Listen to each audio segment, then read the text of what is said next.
안녕하세요. 12월 7일 수요일 마이드라에 오신 여러분들을 환영하고 축복합니다.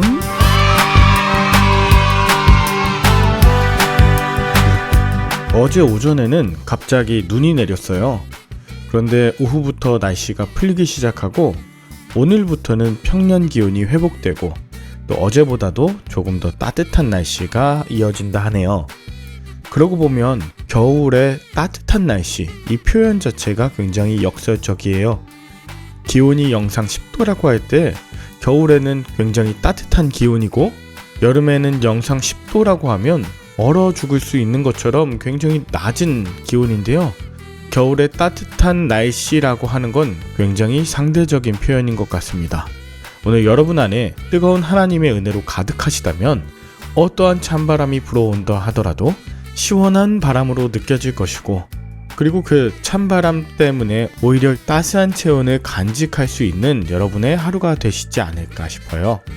그럼 오늘도 외부의 상황과 기온과 관계없이 우리 안에서 따스하게 역사하시는 주님의 말씀을 기대하는 마음으로 힘차게 마이드라를 시작해 보도록 하겠습니다. 자, 출발!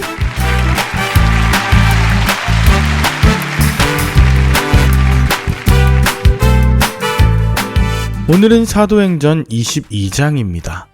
오늘 본문에는 사도 바울이 자신을 붙잡고 때리며 큰 소동을 일으킨 유대인들을 대상으로 자신이 어떻게 회심하게 되었는지 이야기하는 장면이 나오는데요. 우리가 어떤 위기와 고난을 당할 때 무엇을 어떻게 말해야 하는가를 보여줍니다. 먼저 본문 1절에 보면 바울이 부형들아 라고 부르면서 히브리 말로 증언하기 시작합니다. 이 부형이라는 것은 동포 여러분이란 뜻이에요.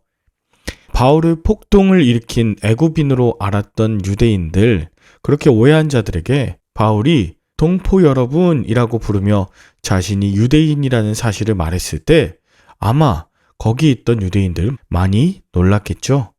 게다가 그들이 알아들을 수 있는 당시 히브리어, 이걸 아람어라고 하는데요. 철저하게 듣는 청중의 입장을 배려하고 자기를 죽이려고 살기 등등한 이들에게 진심 어린 예의를 표하여 경청을 할 수 있도록 하게 합니다. 바울이 고린도전서 13장에 사랑에 대해서 말할 때 사랑은 무례히 행치 않는 것이라고 말했어요. 하물며 복음의 내용이 그리스도의 사랑이라면 이처럼 누군가에게 복음을 전하는 방법도 무례히 행치 않는 것이 아닐까 생각해 보게 합니다.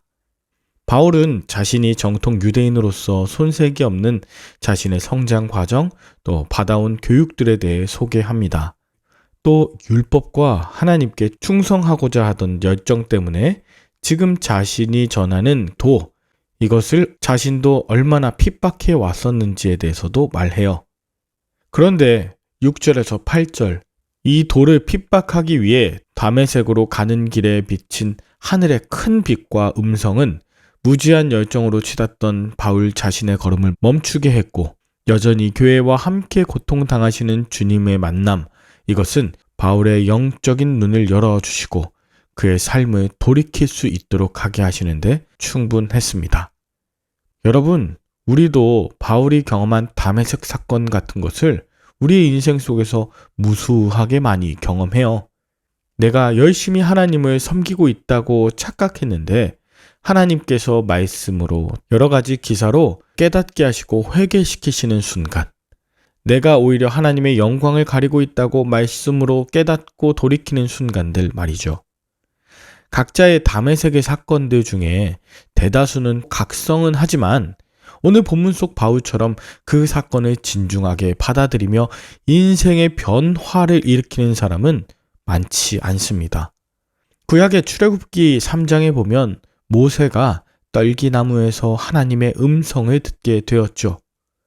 하나님의 음성을 들을 귀가 있었던 것보다 더 중요한 것은 모세가 떨기나무에 불이 붙은 것을 통해 하나님의 음성을 듣고 자신의 삶을 완전히 돌이켰다는 점입니다. 바울이나 모세 모두 자신에게 찾아오셔서 말씀하시는 그 순간에 순종함으로 인생의 완전히 다른 변화가 시작되었습니다. 여러분, 여러분에게 다메섹 사건은 언제였습니까? 혹시 지금이 인생이 완전히 변화되어야 하는 때는 아닙니까? 계속해서 바울은 자신이 어떻게 변화하게 되었는가에 대한 이야기를 하는데요. 바울이 주님을 만난 첫 반응은 10절, 주여, 내가 무엇을 해야겠습니까? 였습니다. 그간 자신이 핍박해온 예수님께서 자신의 주인이 되심을 인정한 것입니다. 그리고 내가 무엇을 해야겠냐고 주님께 여쭙고 그 방향을 맡기는 자가 되었어요. 게다가 바울은 주님께서 율법에 따라 경건하게 사는 아나니아를 통해 자신에게 이방 지역에 복음을 전파하는 사명을 일러주셨다고 말해요. 그러니 그 율법을 잘 지키고 경건하게 살았던 아나니아에게 받은 사명이 결코 율법을 방해할 리 없다는 것을 반증하고 있어요. 율법에 따라 경건하게 살았던 그 아나니아의 삶이 내가 믿고 전하는 복음에 신뢰를 더해주는 것에 대해서 우리 생각해 볼 수 있죠. 우리가 정말 경건하게 살 때 우리가 전하는 복음에 대해 사람들도 신뢰할 수 있겠다. 이것에 대해서도 생각해 볼 수 있습니다. 이후 바울이 회심하고 나서 예루살렘에서 기도하며 이전에 자신이 성도들을 박해했던 일들을 떠올리는데 주님이 바울을 이방인을 구원하는 데 쓰겠다 하셔요. 결국 주님은 바울을 통해 이방 지역에도 복음을 전할 계획을 갖고 계셨다. 이것을 바울이 증언하자 유대인들은 다시 바울을 없애라고 격렬하게 욕합니다. 유대인과 율법과 성전을 방해했다는 거짓 고소에 바울이 모두 합당한 반론을 제시했지만 그들은 듣지 않았습니다. 진실이 들어서지 못한 마음에는 그저 살기와 분노만 가득하게 되죠. 바울은 불법으로 매질하며 적당하게 유대인과 타협하려던 로마군을 향해 로마 시민의 법적 권리를 주장하므로 그 위기를 모면합니다.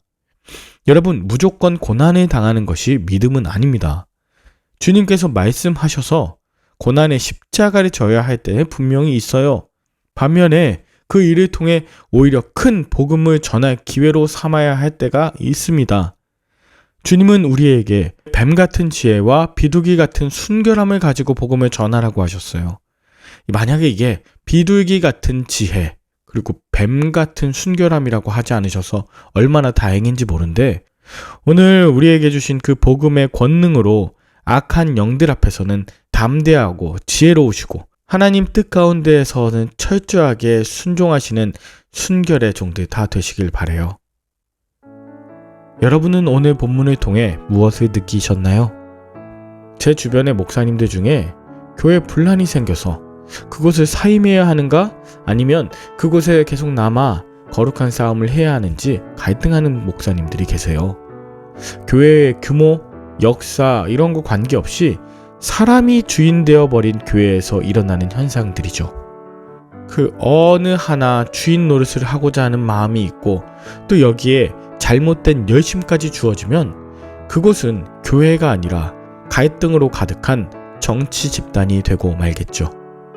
교회를 사임하시는 목사님들, 그리고 교회 정화를 위해 고난받으시는 목사님들, 또 그런 성도님들 모두 그 중심이 나의 입신양명이 아니라 하나님 나라의 복음을 위해 예수 그리스도께서 보이신 그 순종의 길을 잘 걸어 나가시길 축복합니다. 여러 분쟁과 고난이 있을 때에 나는 어떻게 해야 하나님의 영광이 되는지 기도하시면서 믿음을 지키시며 승리하는 하루 되시길 바랍니다. 함께 기도할까요? 하나님 아버지, 사도 바울이 하나님의 뜻에 철저하게 순종하지만 악한 영들의 역사에는 절대 타협하지 않음을 보여주심에 감사합니다. 나에게 쓰여진 누명, 불의한 일들을 뒤집어 쓰는 것이 용기 없이 적당하게 타협을 이루고자 함은 아닌지 돌아보고 나의 돌이켜 회개할 일 앞에서는 철저하게 돌이켜 변화하는 간증자 되도록 축복하여 주시옵소서. 예수님의 이름으로 기도 올리옵나이다. 아멘. 오늘도 좋은 하루 되시길 바라며 저는 내일 다시 찾아뵙도록 하겠습니다. 샬롬.